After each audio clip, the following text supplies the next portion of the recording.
গভীর রাত, সবাই ঘুমিয়ে আছে, কিন্তু এই বাড়িতে কিছু ঘটতে চলেছে।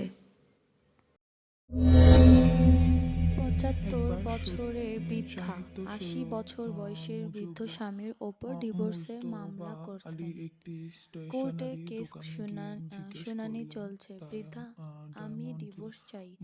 ম্যাজিস্ট্রেট, আপনি আমার শ্রদ্ধেয়, কিন্তু তবুও আমার কর্তব্য হিসেবে বলছি, এই বয়সে এসে আপনি স্বামীকে ডিভোর্স দিতে কেন চাইছেন? এই বয়সে তো আপনাকে এক অন্যকে সব চাইতে বেশি প্রয়োজন।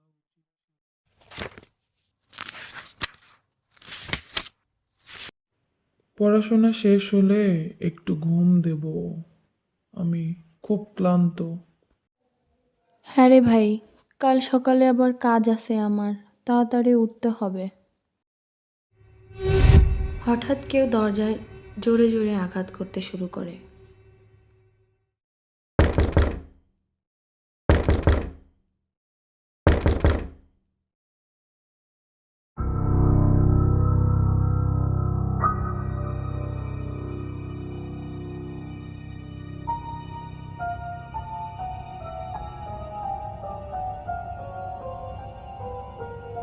এই রাতে আবার কি আসতে পারে?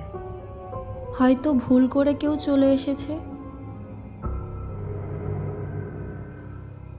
তারা জানালা দিয়ে বাইরে তাকায়। কেউ নেই, শুধু বাতাসের দরজার সামনে শুকনো পাতা উঠছে। শো শো শব্দ হচ্ছে, দূরে কোথাও কুকুরের ডাক শোনা যাচ্ছে।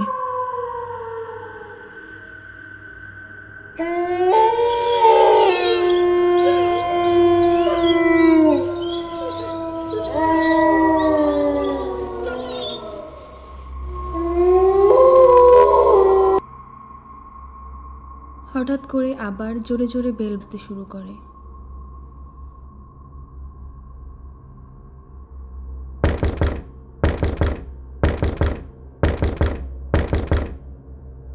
ভয় পেয়ে দুই ভাই বোন একে অপরের গা ঘেঁষে দাঁড়ায়।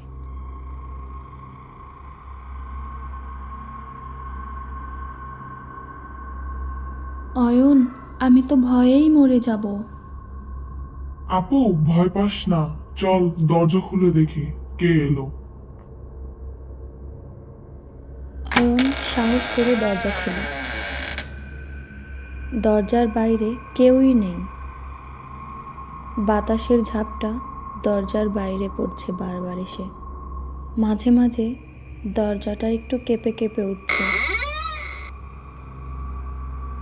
মাটিতে ছোট্ট ভাঁজ করা কাগজ পড়ে আছে।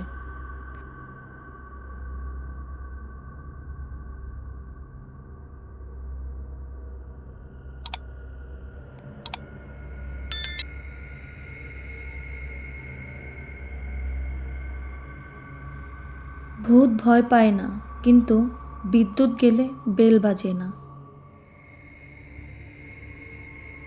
দুজনেই অবাক হয়ে একে অপরের দিকে তাকায়।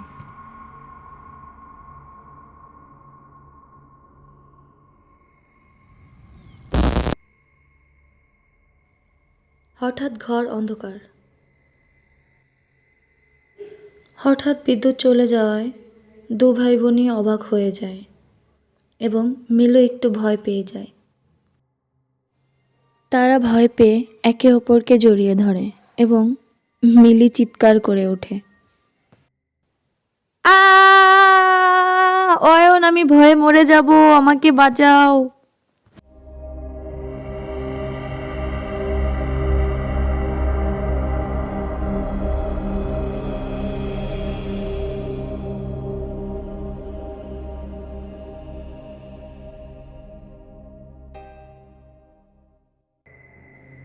জানালার বাইরে হঠাৎ খচখচ শব্দ শোনা যাচ্ছে।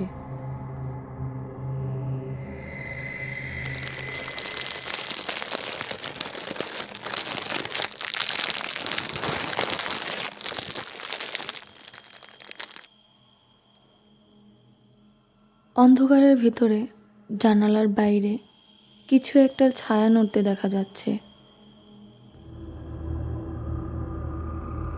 দরজার ওপারে কে আছে?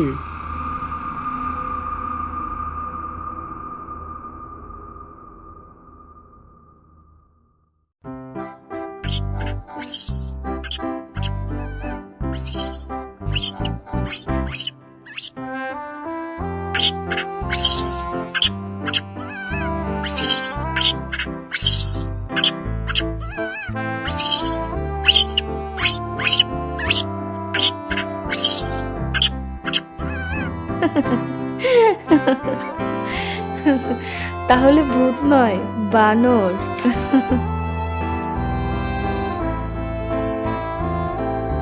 বানরটা দৌড়ে পালাচ্ছে আর দু ভাই বোন দাঁড়িয়ে দাঁড়িয়ে তা দেখছে।